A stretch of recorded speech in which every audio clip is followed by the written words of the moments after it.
Assalamualaikum warahmatullahi wabarakatuh. Perkenalkan, saya Ma'rifatul Azamiyah dari Program Studi Tadris Bahasa Indonesia dengan nomor induk mahasiswa 2420715 akan mempresentasikan materi pengantar linguistik tentang pragmatik. Jadi, apa sih pragmatik itu? Pragmatik merupakan cabang linguistik yang mempelajari makna dalam konteks. Artinya, pragmatik tidak hanya memandang makna dari struktur bahasa, tetapi juga mempertimbangkan hubungan antar penutur, pendengar, dan situasi komunikasi. Ada beberapa konsep-konsep utama dalam pragmatik. Yang pertama adalah konteks. Konteks adalah elemen penting dalam pragmatik yang mencakup, yaitu konteks fisik, yang membahas tempat dan waktu percakapan. Selanjutnya, konteks sosial, yakni hubungan antara penutur dan pendengar. Yang ketiga ada konteks psikologis, yakni kondisi emosional penutur dan pendengar. Dan yang terakhir ada konteks pengetahuan bersama, yakni informasi yang dimiliki bersama oleh penutur dan pendengar. Konsep yang kedua adalah tindak tutur. Tindak tutur adalah tindakan yang dilakukan melalui ucapan. Ada 3 jenis tindak tutur. Yang pertama, lokusi atau ucapan itu sendiri. Contohnya, tolong tutup pintu. Nah, yang kedua, ilokusi, yakni maksud dibalik ucapan. Contohnya, permintaan agar pintu ditutup. Dan yang ketiga ada perlokusi atau efek ucapan terhadap pendengar. Contoh, pendengar menutup pintu setelah diminta. Konsep yang ketiga adalah implikatur percakapan, yakni makna tersirat dalam percakapan yang tidak dinyatakan secara eksplisit. Contoh, penutur, apakah kamu lapar? Pendengar, saya belum makan apa-apa sejak pagi. Nah, implikatur ini pendengar mengisyaratkan bahwa dia lapar.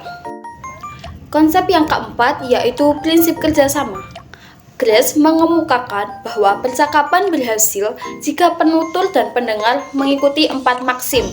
Yang pertama, maksim kuantitas, yakni berikan informasi secukupnya.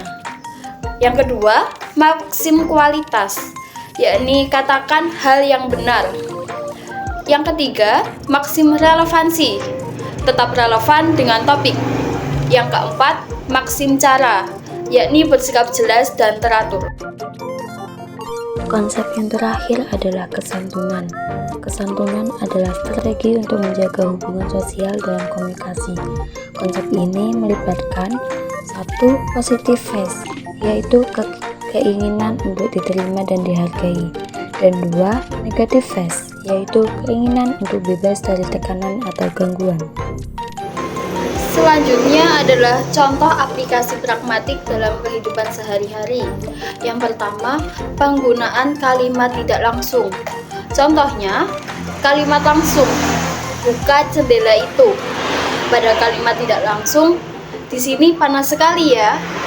Nah, kalimat kedua adalah permintaan implisit untuk membuka jendela. Untuk contoh yang kedua, yakni makna konteks dalam penafsiran. Contoh, kata kasir di dinding tidak bermakna tanpa konteks.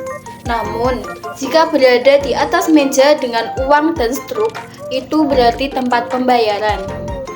Contoh yang ketiga, yaitu tindak tutur dalam percakapan formal dan informal. Pada formal, apakah Anda bersedia menghadiri rapat besok? Dan pada kata informal, datang ya besok. Nah, pilihan bahasa bergantung pada konteks sosial dan hubungan antar individu. Selanjutnya adalah manfaat dan aplikasi dari pragmatik. Yang pertama, pendidikan. Pragmatik mengajarkan penggunaan bahasa yang sesuai dalam berbagai situasi sosial.